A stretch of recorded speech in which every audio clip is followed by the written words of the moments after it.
Fala galera, beleza? Bem-vindos ao canal Olho nos Dividendos. Felipe por aqui, espero que todos estejam muito bem nessa quarta-feira, hoje, dia 8 de janeiro de 2025. E aquela velha dúvida: por que ninguém quer as ações de mineração ou as ações de commodities de materiais básicos nesse período de queda? É sobre isso que iremos falar. Lembrando que no setor, as três mais conhecidas e que também, né, tem grande fatia de mercado de exportação, nós estamos falando da Semin, da Gerdau, da Vale, da Usiminas, todas elas com mais de 15% de queda nos últimos 3 meses, no mínimo, dessas companhias, tá? E com isso, hoje eu aproveitei, realizei um novo aporte em Semin 3, ou seja, CSN Mineração, abaixo dos R$ 5, mesmo com um fluxo de venda chegando forte nas mineradoras, tá?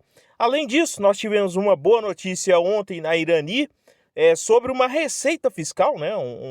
Um fator fiscal que deve ser ressarcido em relação ao ano de 2024. Eu vou falar em como que isso é bom, né? Em até 3 anos isso deve retornar ao caixa da Irani.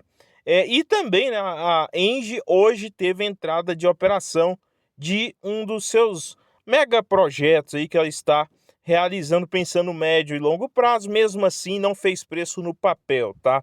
Hoje nós tivemos um pregão marcado por correção ou a devolução da alta de ontem. Ontem faltou o vídeo aqui para falar um pouquinho sobre da correção do dólar e também da alta de alguns ativos, mas hoje estamos aqui trazendo informação de qualidade para vocês. Semin 3 nos 464, 2,93% de queda.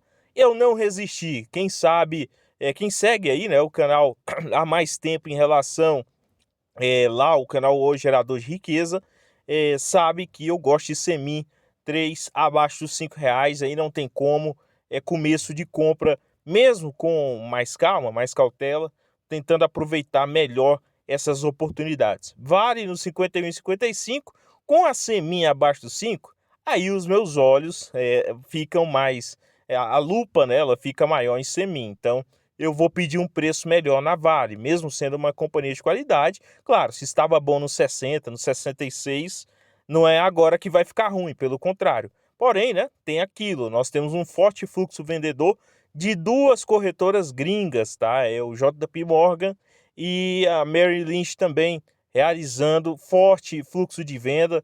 Logo, na minha avaliação, algum tubarão desovando todos os dias, né? Aí 7 pregões consecutivos de queda em Vale, tá? Isso daqui não é coisa de amador, isso é coisa de profissional que está acontecendo com Vale. Então, na minha avaliação, é um ativo que eu quero aproveitar as quedas, mas enquanto o mercado vai pressionando, nós vamos pedindo preços melhores também e realizando novos aportes.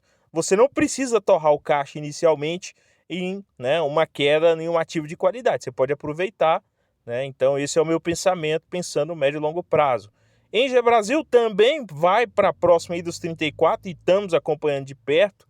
Irani, mesma coisa, abaixo dos R$ 7, dá uma certa recuperada, porém estamos acompanhando de perto em relação a essas oportunidades. ISA Brasil nos 23 e Gerdau, Goal 4, ou Holding Gerdau aí, abaixo dos R$ 10 novamente. E aquilo, né?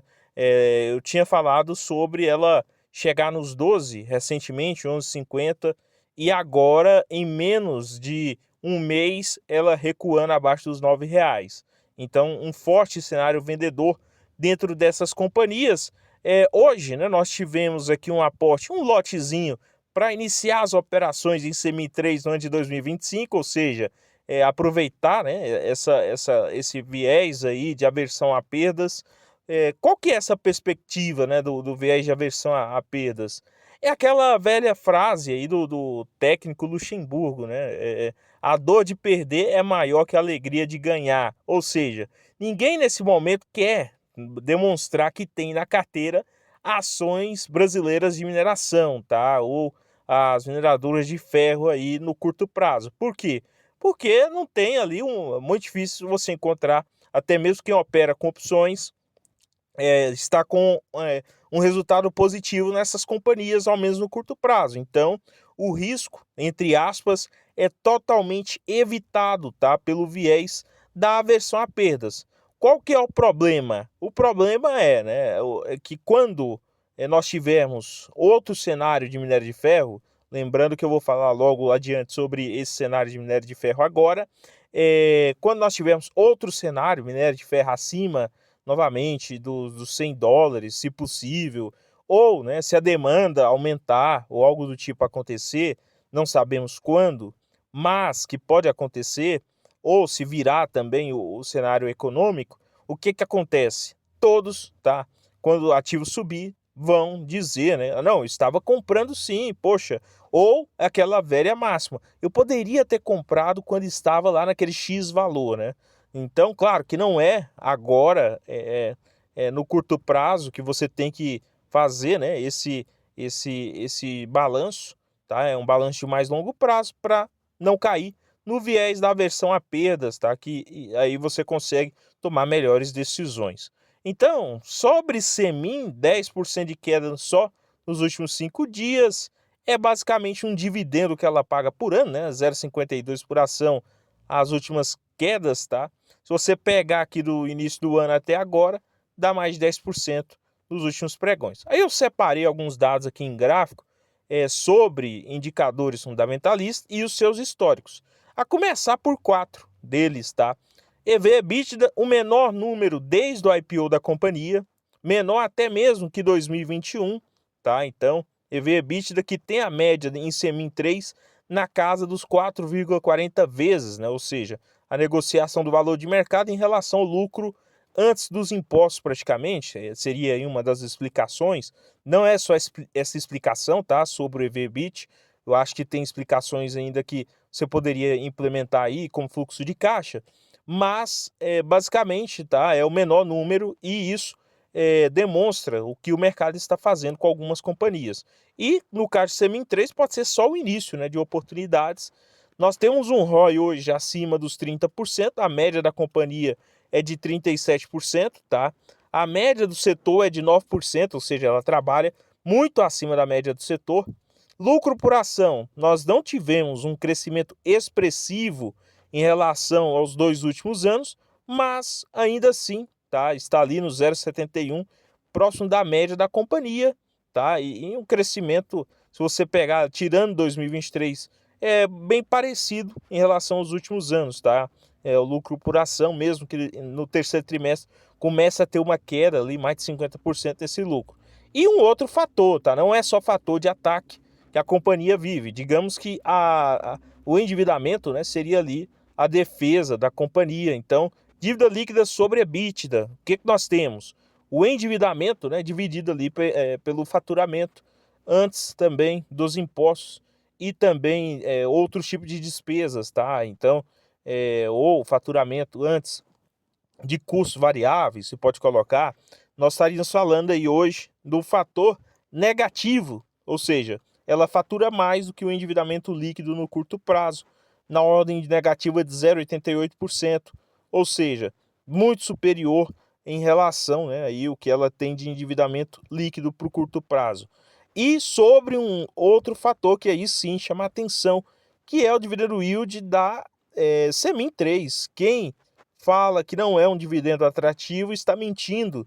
Uma empresa que tem uma média de 11% desde o seu IPO demonstra claramente que ela veio para a bolsa, mas continua gerando caixa para a holding, tá? E é isso daqui que me fascina na CSN Mineração, tá? Essa capacidade interessante de pagamento de dividendos, com uma média de distribuição do lucro líquido na ordem de 88% aos acionistas e mesmo assim gerando caixa, né? Gerando caixa e fazendo investimento nos seus projetos, com essa periodicidade na casa aí de 4 meses de anúncio e anúncio, tá? Então, eu acho que são números que devem ser estudados por quem não tem ainda e para quem já tem, olhar de novo, né? Reconsiderar a companhia que tem na carteira, tá? Então, minério de ferro amplia perdas em Dalian após decepção com estímulos da China. Essa história aqui, ela vem sendo repetida há alguns meses.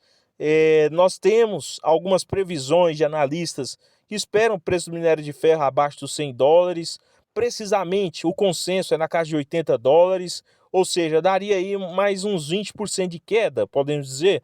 Mas muito cuidado, tá? Isso daqui também pode virar de uma hora para outra, você pode ter talvez a taxação, inclusive, né, do governo Trump que se inicia, pode não acontecer de maneira tão firme em relação à China.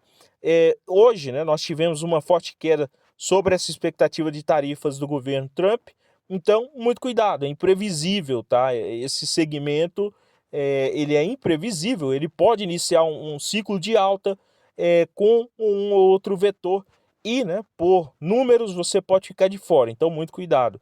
Com relação ao segmento do agro, né, que chama a atenção aqui para quem tem na carteira Banco do Brasil e ou BB Seguros, é que o crescimento do PIB do agro deve crescer bastante, tá, para 2024, então deve ser em um crescimento acima de 5%, mesmo com um cenário mais adverso, tá?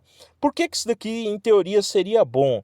Isso daqui seria bom porque um crescimento, né, aí no faturamento do produtor faz com que ele considere também novos produtos financeiros, é um caso de um seguro, a contratação do seguro.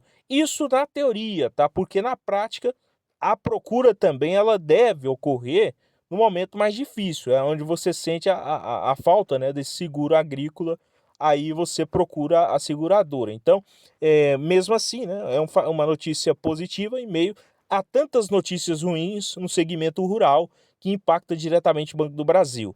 Sobre Irani, que também é uma daquelas, para mim, na minha avaliação, daquelas empresas que está na cadeia de que fatura e lucra em dólar, né, e vem e traz para reais também, tá? Então ela faz essa balança, por mais que ela também tem custo em dólar, só que se o lucro é maior que a receita, né, que a despesa em dólar, quer dizer o quê? Que ela também lucra em dólar, então ela traz mais valor para o seu caixa, tá? Aqui em moeda real. E também, né, com essa desvalorização do real, é uma das protetoras, né, da carteira, pensando em inflação. Então, no 6,90, 36,11% de queda, o setor não passa por um bom momento e, né, uma queda no lucro líquido no terceiro trimestre, mas no quarto trimestre nós já temos uma boa notícia antes mesmo de você ter esse anúncio do resultado, tá? Cerca de 168 milhões serão reconhecidos aí a título de crédito, a ser reconhecido como crédito de ICMS, ou seja, impostos na base de pessoa jurídica da CCLL, né? Então, para a companhia Irani. Como que isso seria bom, né? Um impacto positivo? Você teria essa redução na carga tributária, esse valor, né, nos 3 anos aí, pode afetar a liquidez de maneira positiva no caixa da companhia. Então, é uma das boas notícias da Irani depois de tanta indecisões e tudo mais por parte do curto prazo em relação ao mercado, tá? E por último, né, nós temos aqui Engie Brasil, 35,15, 22,93% de queda nos últimos 6 meses. Entrou em operação hoje o conjunto fotovoltaico Açu Sol, tá? É um projeto muito forte da Engie Brasil, né? Cerca de 700 megawatts de capacidade instalada. Digamos, né, aí nós fomos atrás de alguns números que esse fluxo de caixa seja positivo anual em 21 milhões, nós estaríamos falando num retorno, né, ou TIA estimada na casa de 1 a 3% por ano, ali voltando para o caixa da companhia nesses cerca aí de 20 anos se pagaria, né, esse projeto, aproximadamente, levaria aí cerca de 1 a 20 anos, tá?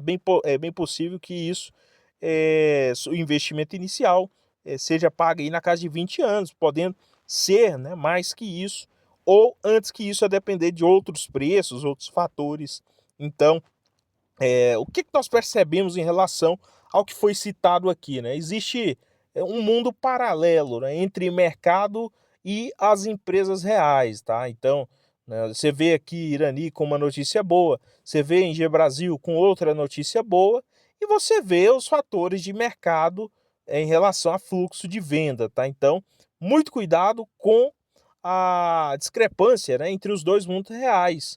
Se você olhar muito para o mundo do mercado, acaba deixando as oportunidades do mundo real, né? As empresas são organismos vivos que estão ali trabalhando sempre para evoluir, melhorar e vão, né? É bem possível que boa parte dessas companhias de qualidade continue prosperando nos próximos anos. Então, muito cuidado em relação a essa distinção entre dois mundos, né? O mundo real e o mundo paralelo de mercado, tá? Então, pessoal, o vídeo não representa uma recomendação de compra ou venda de ativos. Espero que fortaleça com um gostei, com compartilhar e com o seu comentário em relação ao que você está fazendo aí nesse início de 2025. Qual seria o seu nível de caixa hoje em relação às novas quedas que podem surgir? Mais bons aportes a todos vocês investidores e até o próximo. Valeu demais!